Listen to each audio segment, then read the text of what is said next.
Good morning, Philippines! Aldo na naman kita ngunyan Domingo asin ngunyan.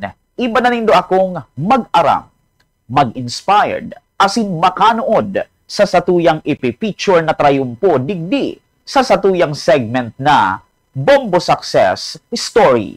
Usually, marami kaming activities para sa mga bata. For instance, in July, so we had our Nutrition Month celebration. Acquaintance party ng mga bata. Club, elections, and then every month actually meron kaming mga activities. Yung usual na ginagawa ng mga estudyante. Meron kaming student wellness program wherein every day meron silang 30-minute break na magano sila ng something na that would promote health. So yun po yung student wellness program. Tapos ano pa yung isa? Ay, activity na meron silang club. They meet every Wednesday dun sa mga kung anong interest nilang clubs. Nag-meet sila every Wednesday. Oo. Tapos ito ma'am, siyempre parang nakapokus ang isa sa science and math. So, pwede nyo i-educate ma'am ang ating audience. Bakit po sa science and math tayo nakapokus? Okay, so dun yan pupunta sa mission vision ng system. So, ang vision ng PSH system is we are the leading science high school in the Asia-Pacific region, preparing our scholars to become globally competitive Filipino scientists, equipped with the 21st century skills and imbued with the core values of integrity, excellence, and service to nation. And our mission is advancing premier high school STEM education for the people. And that's, So, ang pinaka-focus talaga namin is STEM education. Nag-offer kami ng scholarship doon sa mga bata na magaling sa science and math. And then later on, ini-expect namin sila maging future STEM leaders ng Pinas na makatulong sila sa nation building later. Oo.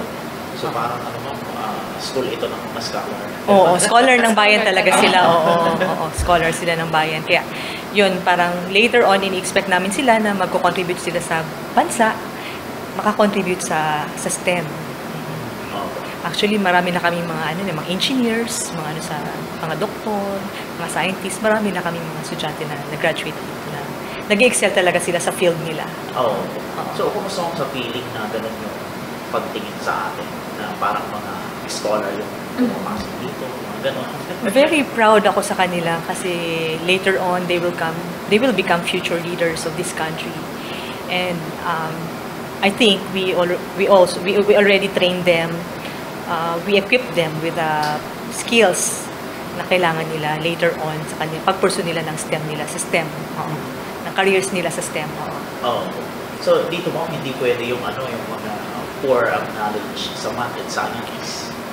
Rigorous kasi ang curriculum namin ibang-iba sa DepEd kasi we are under DOST. So, meron kaming sariling curriculum na ang talaga namin is advanced talaga ang math saka sciences namin. So, meron kaming criteria na kailangan nilang or standard na kailangan dun lang dapat i-maintain nila. Kasi pag hindi nila na-maintain yun, automatic, ma-expel sila dito sa school. I-withdraw yung kanilang scholarship nila. Tapos huwag na-expel, hindi na makakabalik. Hindi na. They have to look for another school na. Ito po may tanong dito ng karamihan. Meron bang tuition mo sa Visay? Wala pong tuition. Kasi yun na nga yung nila is free ang tuition. Plus meron silang allowance. Depende sa kita ng magulang. Kina-classify din sila. Pag medyo mayaman yung magulang, special sila. So 500 lang yung kanilang stipend. Tapos depende, partial 1, partial 2, partial 3. Partial 1, partial 2, partial 3. Depende sa kita ng magulang. May pinapasubit na mga documents kung ilan yung kinikita ng magulang. Kung medyo hindi kaya nung magulang, hindi masyado yung magulang, yung kita ng magulang, inano namin full scholar. Tumatanggap kayo ng mga transfer? Hindi po kami yun, nung sinabi kanina ni Ma'am Joy, yung lateral entrance qualification exam, bawa grade 8, grade 7 may natanggal, or grade 8 may natanggal. So, doon kami nag-accept incoming grade 8, saka incoming grade 9. Nagpapa-exam uli kami, pwede sila makapasok. Pero yung transfer, hindi po kami nagpapa-transfer. Kasi meron po kaming requirement na kailangan isunod din. Paano kung dito na nag-aaral sa Visay, want mag-transfer? Ay, pwede naman po, pero may reason dapat sila. Either medical reason, or kung anong reason na magulang, depende. Kasi pag hindi acceptable dun sa policy namin yung reason ng bata, kaya aalis siya dito, kailangan niya magbayad kung ilan yung ginastos ng gobyerno. i-refund niya yun lahat. Plus tax. Plus tax. Di ba plus tax yun, mga plus Oo. tax. Okay. Tapos, sa accommodation mo, kumusta? Halimbawa, maraming nag-exam sa NC, tapos marami din po yung nakapasa. Lahat po ba yun makakapasok sa Pisay? Okay, actually, hindi naman lahat mga ilan ma'am yung, actually si Ma'am Joy ang naka-assign sa dorms namin. Halos lahat naman ina-accommodate namin as much as possible pag nakikipag-usap yung magulang. Ina-accommodate namin. Depende sa location din ng bata. Tapos yung capability ng bata na hindi naman kaya mag-ano sa labas. Consider din namin yan. Meron din kami criteria para i-consider din sila sa dorm. Para fair lahat.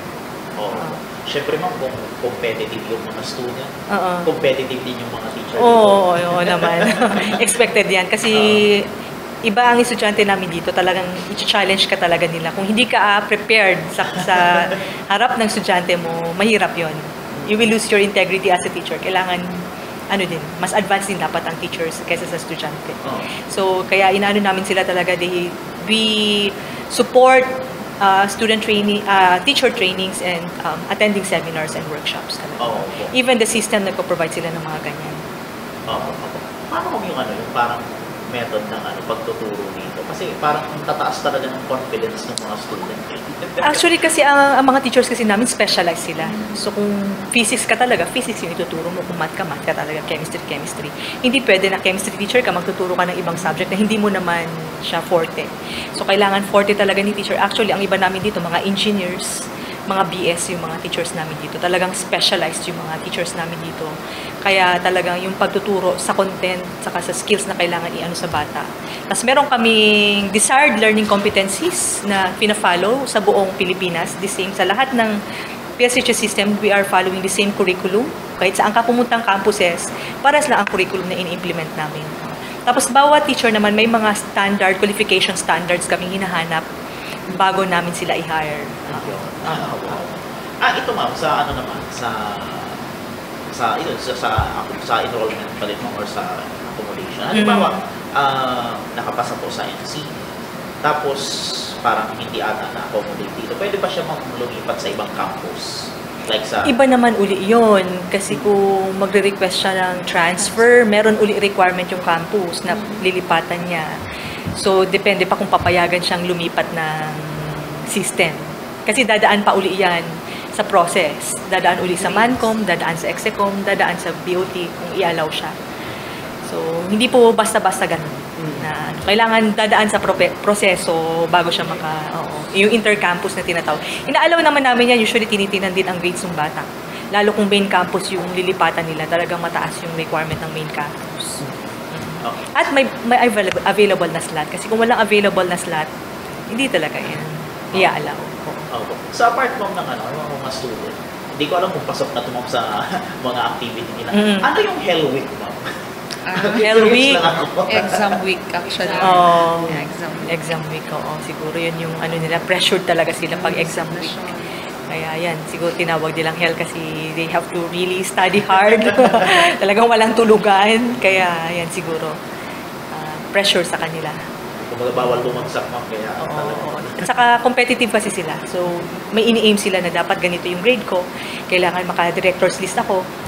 So, yan. So, kumbaga, tina-target nila yung certain goal nila. Kaya yan, nag-strive talaga sila mag-achieve. Ano yung mga do's and don'ts sa part ng mga student dito sa Pisay? Ang do's lang naman is mag-aral ka ng mabuti. I-maintain mo yung required na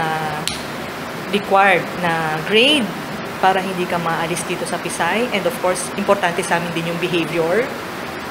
So, kailangan, lalo yung intellectual dishonesty, yung cheating, yun ang pinakaano sa amin talagang hindi namin talaga tinotolerate. So, talagang wag ka talaga mag-cheat. Plus yun, we do not tolerate yung mga bullying, lahat ng mga talagang dinadaan namin sila sa discipline case. Talagang as much as possible, we maintain this proper behavior dito sa school. Kasi any misbehavior talagang pinapatawag namin yung magulang. And minsan pinafilean pa namin ng case. Depende sa nung bata. O plus, yung attendance, importante din yung attendance na hindi ka makaano ng unexcused absences, 13 and above absences. So yung don'ts nga, yun nga, yung behavior, hindi ka pwedeng mag-misbehave dito na yung talagang, ano ba yan, yung masyadong nakakaano na ng kapwa or meron ng damage sa iba. So yun talagang hindi namin tinotolerate. Plus mag-aral talaga. Yung don'ts talaga, huwag mag-cheat. Yan ang ayaw namin dyan. Tapos in-encourage namin na mag-participate sa mga activities namin. Okay. Doon mo sa may nakita ko mo sa page niya yata, yung sa page ng DOST na parang nag-participate yung mga students sa robotics. Ay, oo. Ano yung update doon mo? Actually, yun, display, sila, we were invited by Region 5 DOST para magkaroon ng display doon sa isang booth. So hindi lang robotics actually yung nandoon na PSI students, meron din sa chemistry. So ano kasi yung part kami ng DOST 5. So during their celebration, nandoon din yung mga estudyante. Every year, palagi kaming part ng Regional Science and Technology Week. So, in-invite kami doon para i-exhibit din namin yung school. So, usually, ngayon lang kami kay konti yung robotics lang saka yung chemistry. Last year, lahat yung bio, chem, physics nandoon, plus robotics. Kaso, very short kasi yung namin na yung preparation time. Kaya yung lang namin, yung talaga yung bida namin yung robotics. Tapos, din yung chemistry para mag-display. Actually, sila yung nanalo sa best booth doon sa RSTW. Sa lahat na nag-display doon, nakakuha daw sila ng best booth. Itong PSI Bicol mo? Oo. Kasi nandun din yung iba-ibang ng DOST provinces na offices na nag-display din doon. Pag-asa, PFOX, nandun din. So, sabi, pag-report sa akin kanina, nanalo daw sila sa best booth. At may prize daw sila. Yun ang report nila. Marami dito ng mga nag-compete? Marami na po kami sa, Kimamay din mga sa competitions. Contest or competitions ang sinasalihan ng mga bata, either local, national, or international. So recently, we joined sa Philippine Biology Olympiad. So it's a national competition, and nakapasok tayo sa finals, and then yung finalists natin nag-compete sa International Biology Olympiad. So isa siya sa Russia. Pumunta siya sa Russia din. Another contest po yun sa Russia. Yung sa yung International Biology Olympiad, prestigious competition po yun. It was joined by 83 countries. And fortunately, yung ating estudyante ay nanalo. Bronze medalist. Kahit yung sa Russia, di ba? Naka-silver siya. Yung sa Russia naman, Open Biology Olympiad. So, pumunta sila ng Russia. Okay. And then, nanalo siya ng silver. Silver medal naman. So, marami pong competition sa bio, sa chem. January, nag-join din po tayo sa Chemistry Olympiad, Asian Chemistry Olympiad. So, may mga estudyante tayong pumunta ng Indonesia. Yung robotics natin, di ba? Nanalo po sila doon ng silver and bronze. Yung robotics naman po, pumunta sila ng China. Nanalo sila yung nanalo dito sa national. Sila isa sila sa mga representatives ng Philippines. Doon sa China sila nag-compete. So, hindi lang actually sciences, maraming field din sa humanities. Meron din po kaming mga contestants, and nanalo po sila. International din, panalo din po. Sa sa music? Meron po, nagjo-joy po. Actually, meron po kaming club na Danza Serenata. So, group of students yan na magaling tumugtog, kumanta, sumayaw. So, balance po actually ang mga estudyante natin dito sa BRC, sa PSI Bicol. So, it's not only on academics or sa STEM.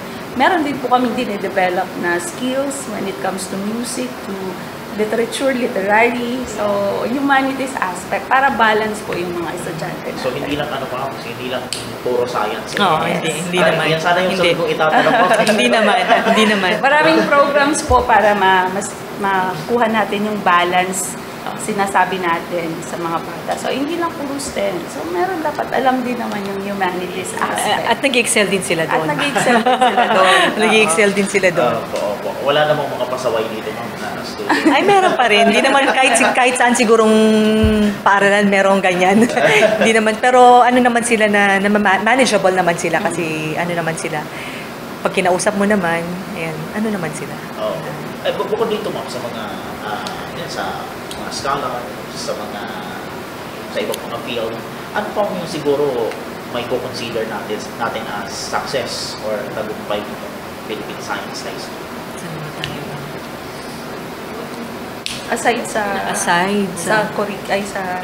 academics. So, ang school namin, meron din mga programs. Yung sinasabi ni Ma'am kanina, may mga clubs kami. We call it Alternative Learning Program. So, maraming clubs. And then, yung mga bata nag-excel din dyan. Kasi nahuhone yung talent nila, yung skills nila in different aspect. So, meron din kaming scale program, ma'am. Yung success, ang isa pang ano dito, aside sa students namin, ang teachers din namin competitive din. May mga awardees din yung mga teachers namin dito. Plus, yun nga, yung sa UPCAT namin, yung UP namin na fourth place kami sa UPCAT. So, ano din kami sa UPCAT na, rank din kami sa UPCAT sa national level. Plus, yung institution namin, sa mga requirements naman, nakaka-comply kami lahat. Wala kaming problema sa procurement, something like that, o mga ganyan. So, we consider it as success. In addition, siguro, marami din po kaming outreach activities. So, sinabi ko nga kanina, yung mga ALPs namin, yung mga clubs, so, lumalabas din kami ng campus. Kay teachers, even teachers. So, meron kaming project before na Planet Landscape. We went to Legazpi, a particular place, para mag-conduct ng survey, ng project na mga research based about sa climate. Saka nagko-conduct din kami ng trainings. Minsan nag-organize kami ng trainings, nagtitrain kami sa mga deputy teachers or kung sino teachers na gustong umattend ng trainings namin, nagko-conduct kami niyan. Or kung sino man na nagre-request sa amin as resource speakers, inaano namin yung teachers namin dito kinukuha as resource speakers. Pinapaano namin sa ibang schools. Ay, na-curious ako. Siyempre, Bisay, Science and Math. May Filipino subject po ba? Ay, meron. Lahat, oo. Balance ang namin dito. Hindi naman, balance kami lahat. Lahat ng humanities namin. Kahit yung mga activities namin, meron nga kaming linggo ng wika, celebration. Yan, meron kaming English, humanities week. Meron kami intrams din, nag-i-intrams din sila. Lahat ng activities na, hindi lang science and math, lahat ng aspects na pwedeng namin sa bata, binibigay namin sa kanya. Ito may mga misconception kasi ako. Sige. Sabi, pagka mga taga dyan, mga student niya, parang less nakikisalamuhan, less yung social skills. Ay, hindi, madadaldal sila. Pag inano mo sila, very sociable din sila. Siguro, medyo may reservation lang siguro, pero pag inano mo sila, in-engage mo sila, very sociable sila. Talagang sila. Yun nga, siguro baka tinitake nila siguro kasi medyo sila assertive sila. Baka yun siguro yung na-intimidate siguro sila. Pero actually, sila, very close nga sila dito, mga friends nila. Madami, sila, sociable sila. Pag narinig yung mukha lang siguro silang hindi approachable. Pero friendly naman sila. Pag naririnig yung mga gano'n ng misconception, how does it feel?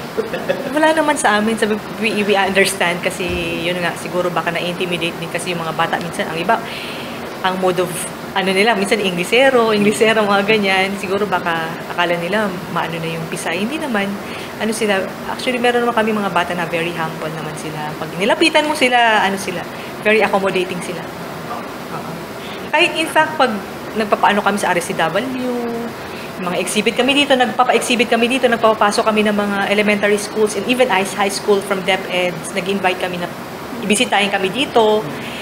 Sila, nag-interact sila na yung nakikipag-usap sila, nag-interact sila sa mga estudyante.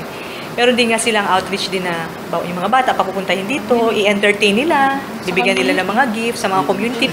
May immersion sila, pumupunta sila sa Agawad Kalinga. They stay there. Naninirahan sila doon para ma-experience nila, mga ganyan. Ginagawa nila yan. Outreach, pumunta sila, minsan sa scale nila, meron silang outreach, pumunta sila sa isang lugar, magdidiscuss sila, magtuturo sila doon, kung pwede nilang itulong doon. Siniserve nila yan. Siguro, bago tayo matapos, siguro, message na lang natin sa want na makapasok sa Pisay. Ano yung mga susunod pa nating mga kaganapan? Sige po. So, yung mga gusto na makapasok dito sa Pisay, So mag-enroll kayo sa amin, mag-ano kayo ng yung sinabi ni Ma'am Joy kanina ng mga requirements. So kailangan may 85 na grade sa science and math. So kung merong 85 below na grade, at least merong certification na nasa upper 10% ng batch yung student. Tapos i-visit nyo yung website namin, nandoon lahat kung anong gusto nyo malaman about sa Pisay. So pwede nyo i-visit yon BRC at brc.pshs.edu.ph. So, pwede nilang i-ano yun. Or kahit i-type lang nila PSHS, maraming lalabas doon. Kahit PSHS system, makikita nila yung lahat ng tungkol sa Pisay. So kung gusto nyo mag-pursue later ng STEM careers, gusto maging doktor, engineer, scientist, kahit sa agriculture, nursing, inaalaw natin yung nursing, Yes. no? So, lahat. Marami kaming courses na inaalaw. Tingnan nyo lang doon sa website, hanapin nyo doon yung inaalaw namin na courses. Marami sila.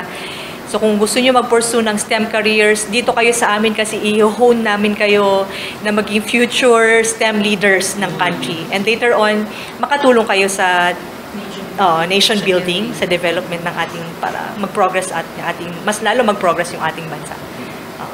Okay. Kaya we invite yung mga estudyante natin na may skills, may talent, okay, may love sa science and math, and then willing to be part ng science community. Okay, we invite everyone na mag-take ng NCE, okay, para maging part ng aming community. And yung nasabi namin kanina, hindi lang to puro science, math, okay, we also have the humanities. So, mag-i-enjoy yung mga bata dito kasi we have a balanced curriculum. Okay, holistic ang approach namin sa pag-develop, pag-hold sa mga estudyante. So, yun. Take note sa ating mga grade 6. Okay, grade 6. Grade 6. NCE. And then, yung exam natin is on January 2026. And I think mag-visit kami ng mga schools Yeah. para mag-invite sa kanila. Mag-visit kami ng mga schools. Asin iyanan sa tuyang ipighiras na istorya rin trayumpo manungod sarong individual asin organisasyon. Hari nawang nakanood kita, nin manlain-lain na leksyon asin na-inspirar na abuton ang sa tuyang mga pangiturugan asin maging successful. Ini si Bombo Kier Aliado para sa Bombo Radio Philippines, the most trusted source of news and information. Basta Radio, Bombo!